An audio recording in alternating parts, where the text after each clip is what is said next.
Well, hello. And I don't know if anybody will even pop in tonight because, one, we just got to Arizona. Oh, Teresa's here. Hello, Teresa. Um, and though my computer has fixed it so that I'm on Pacific time, my StreamYard has not. And so it was like, oh my gosh, I don't even know if anybody will know I'm on a live stream tonight because the time would be so different. And Ann Dale is there. Hey Ann, I tried to stop into your live, but I must have been just a little bit too late. So I watched it and saw the mover guys. Man, those guys are big and strong. And there's Craig and Jake is here. Well, good evening, everybody. And Rebecca is here. Hello, hello, hello. I wasn't sure. I was just telling the girls, I wasn't sure if anybody would pop on because my computer knows that I'm on Pacific time now.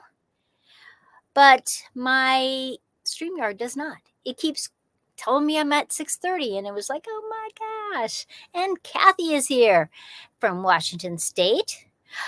She got notified. Excellent. Carrie is here and says, thank you. Those guys were great. I just thought they were just so strong. And Anne, you're just so sweet. So, got myself a cup of tea. Now, you may see a sheet behind me. And that is because I'm in my little office / craft room, which is very small, but I've decided to revamp my closet. So I have a whole bunch of stuff on the table by my sewing machine, and I just thought, I don't have enough room to slide my green screen out. I just thought, I'm just covering it with a sheet. That's all there is to it. So we got to Arizona yesterday afternoon. We played cornhole this morning, which was totally fun. Louise and I got second place. There was 12 people playing, so we were all excited about that. One of our neighbors and good friends that live just kitty corner from us, behind us, are selling their house. And so they have been gifting us all kinds of stuff. Some stuff really good. Shovels and chairs and just stuff that they won't leave in their house when they sell it. Now they already got an offer. It's only been up for a couple days. And so, but the people were lowballing, and that's a normal thing for people to do, but they said no to the offer because they've only had it up a few days. And it's a great price. $74,900, I think. And so, if you want to move to Yuma, Arizona, you're over 55, there's a place right behind me. We could have fun. So it's very exciting. There's always so much to do when you live in two different places. I haven't even really done anything in my garden yet. I did pull some weeds because the garbage man was here today. But our electricity's on, our internet's on, everything's on except our TV won't work. It just buzzes all over the place. And it was acting up before we left. So I think we just need a new TV. So Joe's going to do some research on a good TV, not too expensive. Doesn't have to be huge. Doesn't have to be one of those 75-inch TV screens. Angie has popped in. Hello, Angie girl. And Ann is here. Little Frenchie in Big Texas. Ann says, oh my gosh, we could be neighbors. That's right. Thank you. It was interesting. Oh, I should have grabbed some of those bananas. I posted on the community tab because, we have bananas on the side of the house that I planted. Was it last year? No, it must have been the year before. They are so humongous. And I cut off one of the things of branches that had probably 50 bananas on it because parts of them were ready. And so we've eaten bananas. We've given bananas to our friends. I got some on the counter. I'm going to make a banana cream pie and maybe some, I don't know, maybe I'll make a smoothie or something. I don't know. We're going to use the bananas, but out there, when I just glanced yesterday, when I was cutting that down, there were 6 other ones, bundles, but they're just not ready yet. So we're going to have a good banana season. I have Swiss chard that survived 110 and 115 degrees for about 2 months this summer in Arizona. It did get watered with the rest of the stuff, but my roses were the biggest surprise, because when I did my roses, I planted them and they maybe got 2.5 feet tall. They bushed out nicely. They are way over our heads. They're probably 6.5 feet tall and packed with roses. And not just one of the rose bushes, all of the rose bushes, all 3 of them, just humongous. Ann says, wow, you're going bananas. That's right. We're going bananas.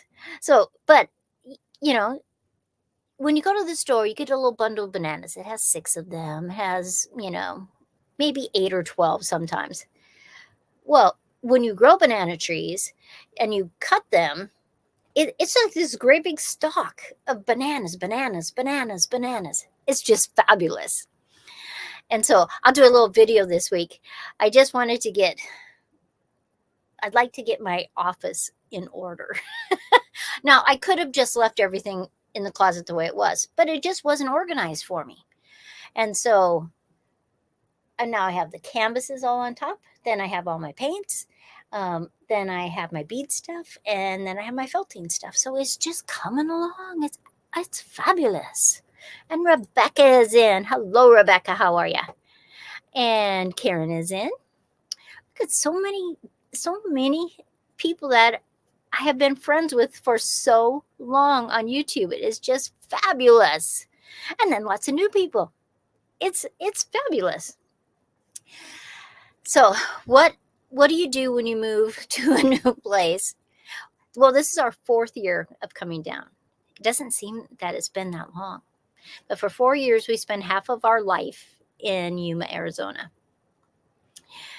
So I picked one of my Ponderosa lemons. It's bigger than a softball. There's lots of them that aren't ripe. There's limes. There's the other lemon tree. But I didn't have any fruit on my blood orange, my regular orange, or my clementine. But maybe next year. We'll see how they did. Some of them did flower, not the clementine, because that was a new one from last year. But, Teresa, thank you so much. It wasn't, when they're new, they're young, you can't expect them. Once in a while you're surprised, and like my blood orange, the first year that I planted it, we ended up the next year got 6 of them, but it didn't have any on this year. But it's not a very big tree. It's like not even 4 feet tall, but it did send tons of branches out. So I'll do a walk around tomorrow and just show you things I got to do. The artichokes are up. I had planted potatoes last year in a big pot. And I did take some of them home, but I left some in that bucket. It was just sitting there, and it was sitting on the flower bed where water would wick up. Anyway, it must have went through the whole cycle, and now I have new little potatoes coming up. But I brought potatoes down to plant also. I will send you pictures of the hats I'm making. That is so exciting. If you don't know Rebecca makes hats, and she makes hats for everybody. On our way down, I met up with Steph. She's one of my members and subscribers in Denver. She actually came up to Netherlands. And I gave her hats because they give hats to the homeless in Denver. And so I think I had 8 that I had made. And now she's doing a project. She had to turn those in on Sunday.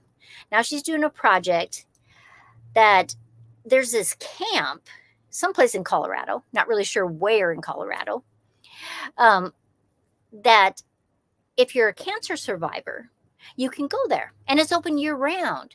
And so last year, Steph donated hats, and I guess it was just a great hit because it was cold and people had these beautiful hats that she had made. And so I am going to make some hats for her and mail them up there so that she can give them to that cancer group. So that will be excellent. I mean, so much fun. While we were traveling, I went over 82,000 subscribers. So thank you very much. It's just so kind of you.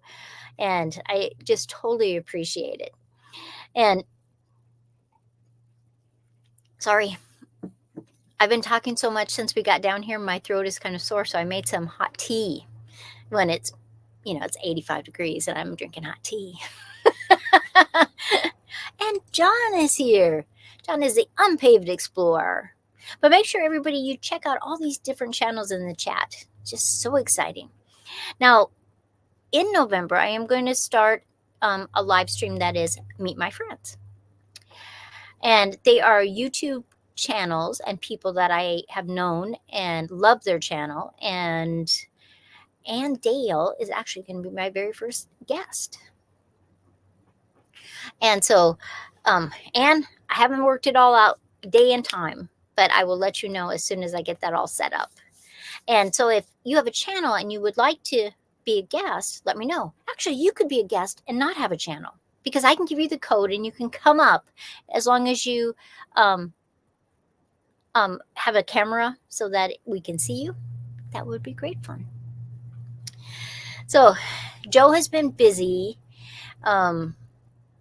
Just, you got to do all kinds of stuff. And we just pack our shed here, because you don't want to leave your tables and chairs and your lawn chairs and your garden stuff, garden tools and all that stuff out, because somebody could just take them. Probably they wouldn't, I have neighbors that live year round here, but it could happen. And so we just pack our shed. And so Joe had to take all that stuff out. And then our neighbors that are moving gave us a bike. So now we have an extra bike, which Joe's going to do a little bit of work to it. But I think it should be fabulous. And so that will be awesome. And I have a few plants that I brought down. Last year, I did a little tabletop planter that had those threes. And, you twist it and then you have another one of them with threes. And I had succulents and cactus in them. Well, I brought back to Wyoming some little tiny cactus.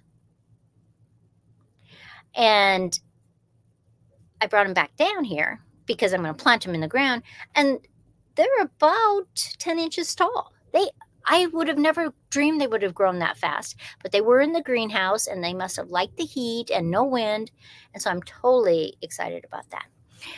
John says, need advice. My neighbor gave me over 50 bulbs of horned canna and 5 splits of irises.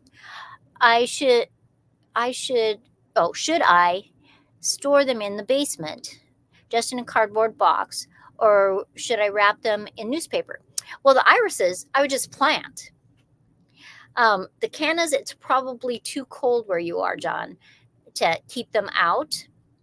And so you don't have to wrap them. They can go kind of dormant. You don't want the water in the soil to be really damp. Just every so often, just give it just a touch, not very hardly anything, just a little bit, spritz it a little bit if you have a little spray thing. And just keep them in your basement. But the irises, I would definitely plant because they will dry out too much in your basement. And then you will have beautiful flowers. I have cannas here. And actually, I grew cannas up in Wyoming too, but they don't survive. But the ones here, when I walk the gardens, they must be 6 feet tall and they're all flowering. And they just flower and flower and flower. And then you just deadhead them. And but we are zone 10 and 11. And so they can survive. Oh, sorry. My computer just did a little glitch. Hello, Cindy. How are you? And so we did some walking around. We did pick up, we have people that take care of it. We pay somebody to take care of our yard, and they did a great job. We went over and saw them late last night and paid them. But other than 2 of my citrus trees, because we lined them and put mulch to kind of stop the weeds, because the fruit trees get watered the whole year. But 2 of them, that grass, it would kind of remind you of quake grass, only not as tall, and it's very much more a runner. And people try all kinds of stuff to get rid of it. I've pulled it and pulled it and pulled it. I put apple cider vinegar on it. I'm not really sure what to do. I thought I'd go to the Weed and Pest and see what they recommend to get rid of it that won't hurt my citrus trees. Now, my poor avocado. Oh, I'm sorry. I'm going to sneeze. Excuse me. It was probably about, well, last year it had mostly died back, so I cut it. And then over the winter, it grew way up again. It looks like a fried stick. It was way too hot in Yuma for that poor avocado. And some friends of mine have avocado too, and they even put a mesh covering over top of theirs, and it still died. But 115 degrees for month after month is a little tough on trees. Oh, Anne, thank you very much. So, it was interesting to see what survived and what didn't survive. I was a little surprised that the Swiss chard was still okay, but it was pretty protected with those rose bushes growing so tall. And you'll see that in a video tomorrow. But we were happy to be down here. Okay, worst interstate in the entire United States is Interstate 70 going across Colorado. Definitely the worst interstate ever. It fluctuates. It's 60 miles per hour. It's 65. It's 75. It's 65. It's 60. It flips all the time. It is a horrible way to get across Colorado. You're better off going down to New Mexico and going across. And then we got to Grand Junction and came down because Joe wanted to go through Durango, which, that's okay. It's just a little different route, But they have what they call the $1 million highway, because every mile cost $1 million at the time it was built. It'd probably be $5 million to build it now, each mile. Cindy says, I can't imagine all the things you can grow in zone 10. I'm in zone 2B subarctic. Oh, Cindy, that's cold. Do you have a greenhouse though? It was craziness, Ann. But that road to Durango, you get past Silverton, and it is just switchback after switchback after switchback. And it takes you about 2.5 hours. And basically, you're going 25 to 30 miles an hour. Now, there's points that it tells you that you can go 50 miles an hour. And then 60 yards away from that sign, it says sharp curve, 35 miles an hour, which means you really have to go 25 miles an hour because there's cars and the road is degrading on the edges. And not everything has a guard. And it's like, yeah, it is a long ways down there. I'm never going on that road again, ever in my entire life. Seriously. Not even for money, I wouldn't go on that road again. Now, Joe is just watching the scenery. He probably enjoyed it. I was driving it, and it was horrible. So, what is your worst interstate that you've ever been on? Now, I would rather had bumper-to-bumper traffic than go on that road again. There was some snow up there, but nothing on the road, so that was nice. John says, there were any A&W stops on 70. They always have good food and root beer. I didn't see any A&Ws. We have an A&W down here, and we have one back home. So I understand. We get their 75-cent ice cream lots of times. But, and there probably was, but I don't know. Teresa says, let Joe drive. He drove part of the way. That was our longest day. We drove almost 12 hours that day. I drove 7 hours that day. But I think Joe's back hurts after a little while. And it doesn't when I don't have a problem with my back hurting when I'm driving. So it's just easy to just barrel through there. Because when I decide to go someplace, I want to just get there. Unless you have specific stop, you're going to go see somebody or there's some attraction that you're going to. Otherwise, yeah. Ann says, 95 down the East Coast, Big Rig Road. Yeah, it's interesting, so many trucks. I've been in some states that, though, the trucks cannot pass. They have to stay in the right lane. And they go 10 miles an hour less than the rest of the people. I kind of like that. But in Colorado, what you find is a truck will come up to another truck. And that truck's going too slow for them. So they pull out. But they can't get enough speed. And so they're slowing down to 65, 70 miles an hour. And everybody backs up. And it becomes this chain reaction. But I have not been on 95 down the East Coast. I've been all the way down the West Coast. Actually, and the only places in the United States I have not been to are by where you live, Florida, North Carolina, South Carolina, Virginia. Those are the states I've not been to. But I think I've been to 40 some states. And I haven't been to Alaska either. I've been to Hawaii, lots of places. Teresa says that the Smoky Mountains are pretty hairy. Yeah, and I understand you have to have switchbacks and you have to go back and forth because otherwise you can't get up those mountains. And we had to stop at one point. They were up in the Rocky Mountains. They shoot off cannons to make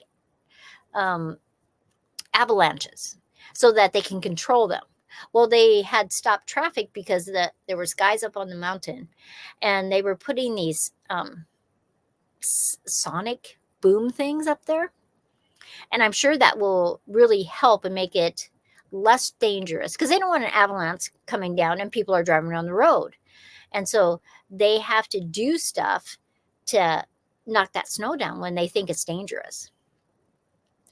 Ann says, North Carolina is nice. I bet you it is. And John says he was born in Kodiak, Alaska. I'd like to go to Alaska. Okay, in the chat, where is your favorite place you would like to go to that you haven't ever been to? It could be a different country. It could be a state. A place that Joe and I both would like to go to is Russia. I would like to see their gardens. I've watched tons of videos about Russian gardens and people that leave the city and they go for the weekend and they have these little tiny houses and these great big huge gardens. I would love to do that. I'd love to go see those. Teresa would like to go to the Grand Canyon. John would like to go to Hawaii. I've been both those places and they are lovely. It's amazing. You really don't ever have to leave the country. There are so many amazing places that you could see just in the United States. Ann is going to Alaska in 2025. Is both you and your husband going? That would be so fun. Carrie would like to go to Tennessee. See, I'd like to go to Tennessee too. That'd be fun. If I went to Tennessee, I'd go see Anna in North Carolina. And Cindy would love to go to Russia. It's amazing. It is so large. When you study a map of the world, Russia is just so incredibly large. I'd like to go to it. Teresa lives in Tennessee now. Whoa, Dorothy, hello, how are ya? Glad your trip was safe. I just booked my first cruise. It's next October to the Bahamas with Savannah Banana. That is going to be so fun. Yeah, my mom loves going on cruises. I mean, seriously, she loves it. Oh, and Anna's going on a cruise. Oh, when you go to Alaska, that will be fun. My brother went on a cruise up to Alaska, and he really liked it. And I mean, you can see so much stuff. Dorothy's going with her husband. They never had a honeymoon, so odd, it's going to be awesome. Oh, so she's correcting it down here. It is going to be awesome. Carrie is from Ontario, Scarborough, Ontario. Fun. Rebecca says that she would like to go to Sweden. One of my daughters and her husband are going to Iceland for Christmas. So that will be fun. I always thought Iceland would be a fun place to go to. I understand it's kind of spendy to go there, but they live in Portland, and there is a nonstop flight from Portland to Iceland. I thought that was a good deal because I don't really like going through airports.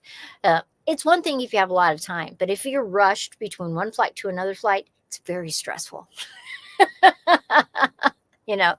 But Sweden would be fun, and it is beautiful there. I've watched many videos from people from Sweden and different countries right up there by Sweden, and just beautiful. So oh, Carrie, Cindy is 9 hours north of Scarborough. So fun. Is there snow in Ontario now? You girls are going to have to answer that. My neighbors that are leaving tomorrow that are selling their house, they're from Canada, and they said that it had snowed at their house. Their neighbors had sent them pictures that it had snowed at their house. So they've been down here for like 3 weeks, and it was 100 degrees or more every single day until we got here yesterday, and it was 84. I said, we brought the good weather. No. But all week long it's supposed to be in the 80s, so that it's going to be perfect to be weeding the garden, getting, watering it deep, and then planting some stuff, and it is going to be fabulous. Oh, Carrie says no snow. Awesome. And so, but Carrie, I'm sure you're going to get snow one of these days. My mom and dad had a fire outside in the fire pit last night, and so a bunch of the neighbors came over, and it was just fabulous. It was actually really relaxing because we'd been so busy traveling and then unpacking and trying to put stuff away. And we went to the grocery store today. When you leave your house for 6 months and you don't, we usually give Ellie, our one neighbor, anything out of our fridge because we have the electricity gets turned off. I put all my canned goods in the oven because it's insulated, so it helps it. I only had one can that looked weird, and so I didn't keep that. So that was kind of fun. And Carrie must be saying that they're come the end of November they'll have snow. Awesome. And so it's a good plan. If you live someplace and you don't want it to freeze or you don't want it to get too hot, putting your canned goods in your oven because it's insulated all the way around is a great idea. People do it down here all the time. And so last year was the first year I tried it, and I thought, this works good. I mean, one can, that's not too bad. It must have been weak anyway. But everything else was totally fine. But we went to the grocery store today. We went to 2 different stores. And by the time we were out, now we did buy some things that weren't grocery things. I have to put that caveat on there. But we spent almost $400, because you have to get sugar and flour and milk and eggs and butter and all kinds of stuff you have to have. And so it was just one of those things. Now, when we visited our son and his wife in Colorado, they live above Boulder, Colorado, up in the Rocky Mountains by a town called Nederland. which is really fun. It's a very hippie town. It's really fun to go to. But their next door neighbor, they weren't there. A bear literally broke through their door, went in their kitchen, opened the refrigerator, and ate cheese and blueberries and different things they had in the refrigerator. One of the other neighbors saw, they called the sheriff. The bear left before the sheriff got there. But but because of that, we had to take everything that was food item out of our car when we spent the 2 nights there. So apples, pears, my pumpkins, my canned juices that I had made. My daughter-in-law says, you cannot leave any food in. The bear will smell it and try to get in your car, and it will scratch it up or try to break through it. And I thought, that's good to know. Don't leave your food in your car. So it was, we didn't see any bears. Usually we see their moose that comes in their yard. They call it Marge the moose. But we didn't see Marge this time. But there's a lot of moose up there, and you have to be careful. They can be very dangerous. So we usually just watch them from the deck when Marge comes in the yard. And they know it's the same moose because it has a little mole on its face, a little bump. It's not really a mole, it's a bump. But they hadn't seen Marge for a while, so that was kind of crazy. But everybody, it's already past 30 minutes. I'm going to let you go because I have to take that sheet down and I have to finish working on my art room office. Now there'll be videos tomorrow. See, look at all this stuff. I'm going to turn it around. See, look at piles and piles of stuff. It's crazy. John says he has been dehydrating veggies lately. I bought an interesting vacuum sealer made for ball canning jars. It fits on regular and wide mouth balls. I have one of those, and it has a little hose and it sucks it out, and you can put a lot of stuff that you've dehydrated into those canning jars, and then it just sucks all the air out, and it lasts and lasts and lasts. They are a great investment. But I'm gonna let you go. Thanks so much for stopping in. I honestly didn't know if anybody would come in because StreamYard, and you guys that use StreamYard, if you have an idea on how I can fix that. Last time, it took a while, and then eventually StreamYard realized that I was on Pacific time. But it makes it weird when I say what time I'm going to be live because it wants to do Mountain Standard Time when I'm not Mountain Standard Time right now. Now, when it falls back, we don't change. And so then I am Mountain Standard Time. So it's a weird thing in Arizona because Arizona does not change. So I think Hawaii doesn't change either. I think those are the 2 states that don't. But everybody, it has been great talking to you. And tomorrow my video will be a walk around the yard, and you can see all the work I got to do. But you'll see the bananas and you'll see all kinds of stuff growing. But everybody have a great night. Thanks for stopping in, and I will see you next time. I'll even show you when I get all my closet and my whole office all rearranged. See you later. Bye.